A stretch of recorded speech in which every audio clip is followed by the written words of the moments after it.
Morning, আমি দেবিদাস। আমি জয়তী। মায়াপুর সিরিজের আরেকটা নতুন পর্বে তোমাদের অনেক অনেক স্বাগত। আজকে আমরা আছি, তোমরা তো জানোই যে আছি আমরা নবদ্বীপে। তো আজকে আমরা শুরু করব, নবদ্বীপটাকে ভালো করে এক্সপ্লোর করব, দর্শনীয় স্থানগুলো ভিজিট করি আর তোমাদেরকেও সাথে নিয়ে দেখাবো। তো সময় নষ্ট না করে চলো শুরু করা যাক আজকের এই যাত্রা, আর তোমাদের সবাইকে সঙ্গে নিয়ে চলো এগারো যাক। তো এই যে দাঁড়িয়ে আছে টোটো দাদা, এই দাদার সাথে কালকেও আমরা ঘুরেছিলাম, আজকেও দাদার সাথে ঘুরবো। তো বেরিয়ে পড়েছি এখন আমরা। তো সবার প্রথমে চলে এসেছি আমরা শ্রী সরস্বতী গৌড়ীয় আসন মিশন, যেটা এখানে পুরী মন্দির নামে প্রচলিত। তো চলো যাওয়া যাক ভেতরে।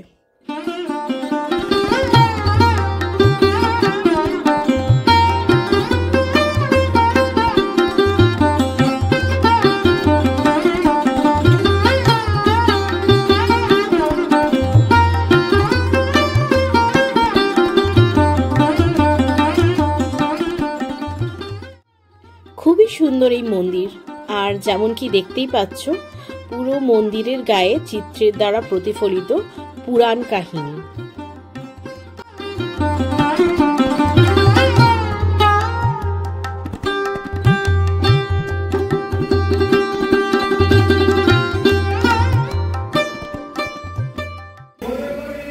তো এবারে আমরা চলে এসেছি আজকের দ্বিতীয় গন্তব্য শ্রীবাস অঙ্গন মন্দির।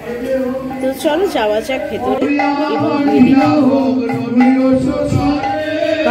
যেমন কি দেখতেই পাচ্ছ এখানে এখন প্রভুকে ভোগ নিবেদনের কীর্তন চলছে, যার জন্য আমরা ভেতরে যেতে পারিনি, বাইরে থেকেই দর্শন করেছি।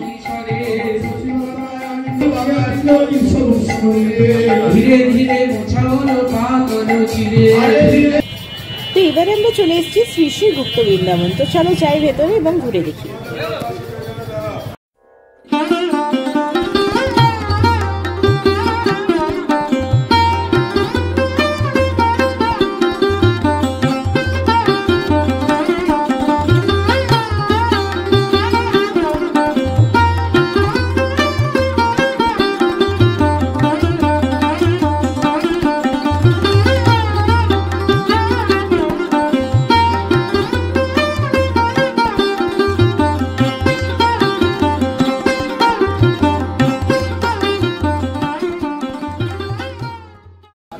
নবদ্বীপ বেড়াতে এলে দেখবে এখানে প্রায় সব বাড়িতেই রয়েছে মন্দির, অথবা মহাপ্রভুর সৃষ্টি বিজড়িত কিছু না কিছু রয়েছে।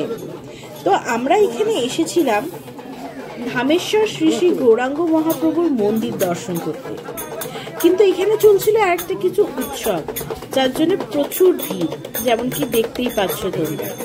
তো এই হচ্ছে সেই মন্দির। ভেবেছিলাম ভেতরে যেয়ে দর্শন করব, কিন্তু খুব ভিড়, যার জন্য আর এখানে ভেতরে আমরা ঢুকলাম না।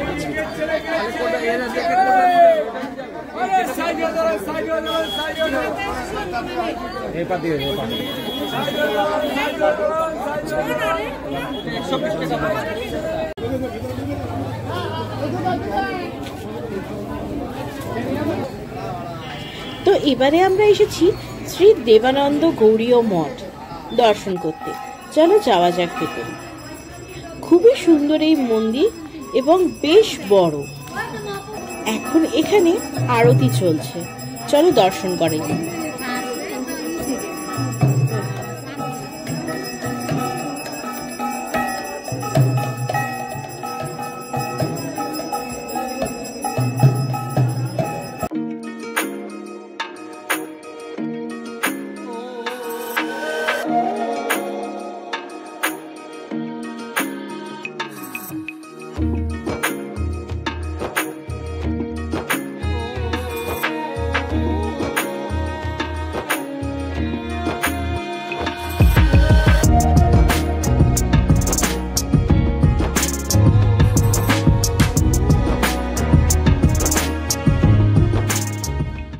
তো এবারে আমরা এসে গেছি শ্রী শ্রী কেশবজি গৌড়ীয় মঠ দর্শন করতে। আমরা যখন এই মন্দিরে আসি তখন এই মন্দিরটি প্রায় বন্ধ হয়ে গেছে, জাস্ট এক্ষুনি বন্ধ হলো। তো আমরা যার জন্য ভেতরে ঢুকতে পারিনি, তো আমরা বাইরে থেকেই দর্শন করেছি। চলো তোমাদেরও ঘুরে দেখাই মন্দিরটা।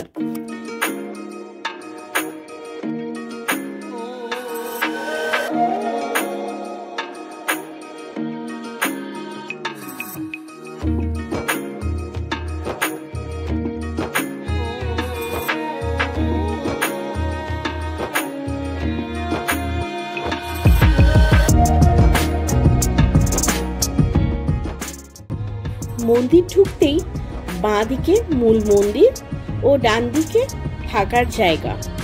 এখানে রয়েছে বিরাট বড় থাকার জায়গা, আশ্রম। তো তোমরা নবদ্বীপ এলে চাইলে এখানেও থাকতে পারো। 1000 টাকায় নন এসি এবং 1500 টাকায় এসি রুম এখানে কিন্তু পাওয়া যায়, যার জন্য এখানে অফিসে এসে যোগাযোগ করতে পারো।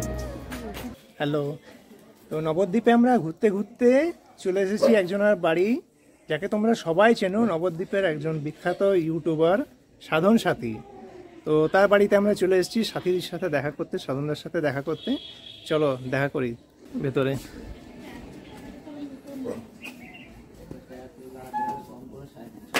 আমার মা পিছু আমি আমার একটা লেডিস আছে, ওটা 800 টাকা পড়েছে। টিউ আর সারানো, টিউটা পর্যন্ত নতুন।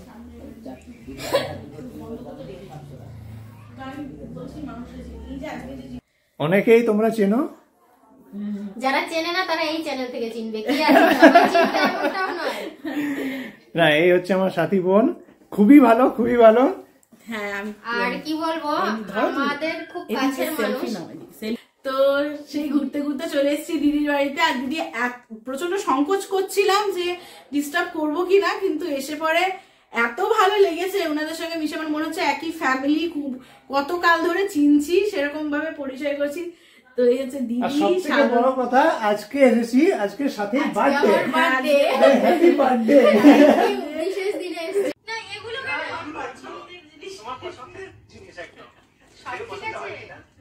অবশ্যই পছন্দের জিনিস সব ঠিক আছে, কিন্তু এগুলো না হলেও তো চলে। না এগুলো তো ভালোবাসা নিয়ে এসেছি তোমার জন্য। না এটা ঠিক আছে, এটা আমার খুব পছন্দের জিনিস।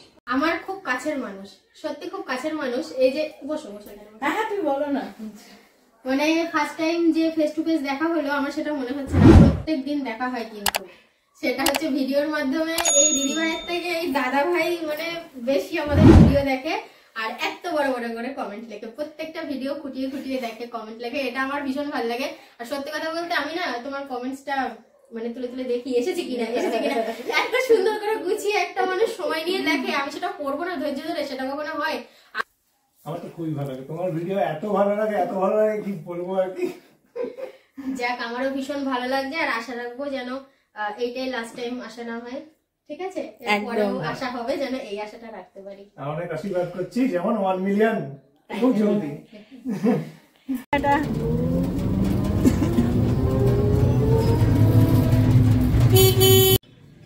তো এখন আমরা এসেছি লক্ষ্মীপ্রিয়া জন্মভিটে মন্দির। এই লক্ষ্মীপ্রিয়া দেবী হলেন গৌরাঙ্গ মহাপ্রভুর প্রথম স্ত্রী। তিনি সাপের কামড়ে মারা যান এবং তারপর মহাপ্রভু আবার দ্বিতীয় বিবাহ করেন বিষ্ণুপ্রিয়া দেবীকে। তো সেই মন্দিরই আমরা এখন দর্শন করছি। আর এই পাশেই ওই সামনে যেটা দেখছো, ওটা হচ্ছে একটা শিব মন্দির। খুবই সুন্দর এই মন্দির, চারধারে সুসজ্জিত ফুল গাছ দিয়ে সাজানো, এবং পাশেই রয়েছে বিশ্ব বাংলা পার্ক বাচ্চাদের।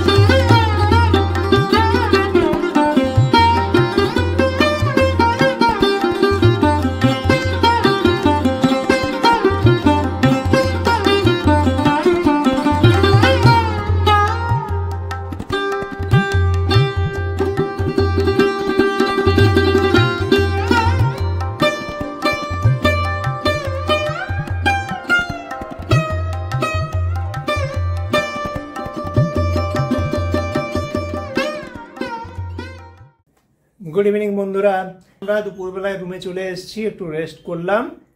তো রেস্ট করে আমাদের তখন ভিডিওটা এন্ড করা হয়নি, তো আমরা একটু রেস্ট করে আবার সবাই আমরা দুজন রেডি হয়ে বেরিয়েছিলাম। এখন গেছিলাম কোথায় যেন, পোড়ামাতলা মন্দিরে গেছিলাম। তো আমাদের আসলে পুজো দেওয়াটা বাকি ছিল, তো ভাবলাম পুজো দিয়ে চলে এলাম। এই দেখো টিক্কি পরে আছি এখনো। তো পুজো দিয়ে এলাম, তো ওখানে তো ভিডিও করিনি, কারণ ওখানে ভেতরে পুজো দেওয়ার সময় ভিডিও করলাম না। তো করে একটু ফুচকা, তারপরে চা একটু খেয়ে পরে এখন চলে এসেছি আবার হোটেল রুমে। তো এবার কালকে আমরা ফিরে যাচ্ছি বাড়ি। তো চলো দেখা হবে একবারে কালকে সকালে স্টেশনে গিয়ে পরে। গুড মর্নিং সবাইকে। তো যাওয়ার তো কথা ছিল আমাদের আজকে নবদ্বীপ স্টেশনে, বাড়ি ফেরার পালা। বাট দেখতে পাচ্ছ চলে এসেছি আমরা এখন ঘাটে, স্টেশনে না গিয়ে। কেন এসেছি এবার সেটা তোমাদের বলি। যাওয়ার কথা ছিল নবদ্বীপ স্টেশনে এখন, কিন্তু ওখানে ট্রেন এখন ক্যান্সেল হয়ে গেছে, কিছু ফ্লাইওভারের কাজ চলছে নাকি বলছে, সেজন্য। তো এখন আমরা যাচ্ছি বোটে করে কৃষ্ণনগর, ওখান থেকে শিয়ালদা ট্রেন ধরে, তারপরে ওখান থেকে আবার ট্যাক্সি নিয়ে যাব হাওড়া। তো দেখা যাক কি হয়, আপডেট দেবো তোমাদেরকে। তো যেই ট্রেনে অলরেডি আমাদের টিকিট কাটা ছিল সেটা তো ক্যান্সেল হয়ে গেছে, তো এবার আমাদেরকে এখন অন্য মাধ্যম দিয়ে যেতে হচ্ছে হাওড়া। তো এখন আপাতত যাচ্ছি কৃষ্ণনগরে। কথায় আছে না, যা হয় ভালোর জন্যই, তো হয়তো এতেও কিছু ভালো লুকিয়ে আছে। তো আরেকবার গঙ্গা নদীর উপরে নৌকা বিহারের সুযোগ হয়ে উঠলো আমাদের। তো এইভাবেই নৌকা বিহার করে পৌঁছে গেলাম আমরা এখন স্বরূপগঞ্জ ঘাট, দেখতেই পাচ্ছ।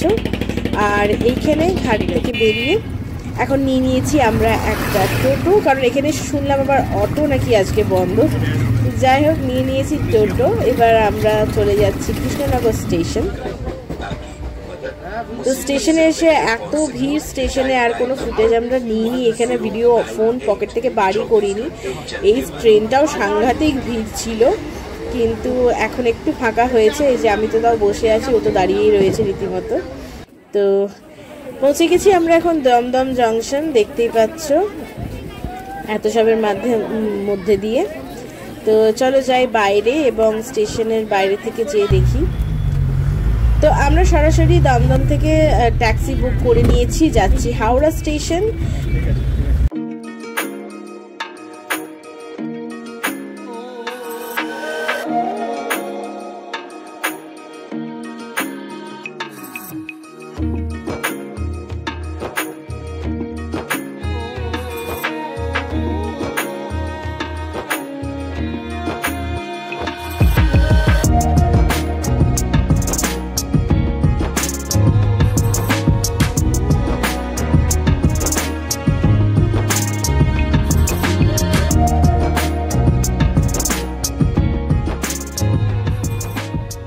পৌঁছে গেছি আমরা হাওড়া স্টেশন। অ্যান্ড লাকিলি আজকে আমাদের যে টিকিট এখানে কাটা ছিল সেটা হচ্ছে হাওড়া পাটনা জনশতাব্দী এক্সপ্রেস, আর সেটাও লাকিলি আজকে 1 ঘন্টা ডিলে। আর এই 1 ঘন্টা ডিলে হওয়ার জন্য আমরা পেয়ে গেছি এই ট্রেন, চেপে গেছি। এখন আমরা এই দুর্গাপুর স্টেশন ক্রস করছি, প্রায় চলেই এলাম বাড়ি। তো এটা একটা দারুণ এক্সপিরিয়েন্স হলো। ভিডিও কেমন লাগছে তোমাদের অবশ্যই কিন্তু লাইক, শেয়ার আর কমেন্ট করো, এবং চ্যানেলে নতুন হলে চ্যানেল কিন্তু সাবস্ক্রাইব করতে ভুলো না, তাতে আমাদের অনেক উৎসাহ থাকে নতুন ভিডিও তোমাদের সামনে তুলে ধরতে। আর এই যে একটা হচ্ছে অপূর্ব সানসেট ভিউ, যদিও কাজটা তো পরিষ্কার নয়, তাও কিন্তু অপূর্ব লাগছে। তো সময় এখন 6:10, নির্ধারিত সময় থেকে প্রায় 1 ঘন্টা দেরিতে আমাদের ট্রেন পৌঁছালো আসানসোল স্টেশনে। এই থেকে আমাদের মায়াপুরের সিরিজ এখানেই শেষ হলো। খুব জলদি দেখা হবে আবার একটা নতুন গল্প নিয়ে। সবাই খুব ভালো থেকো, সুস্থ থেকো এবং সঙ্গে রেখো আমাদের চ্যানেল লাইফ টিভিকে। Tata, good night.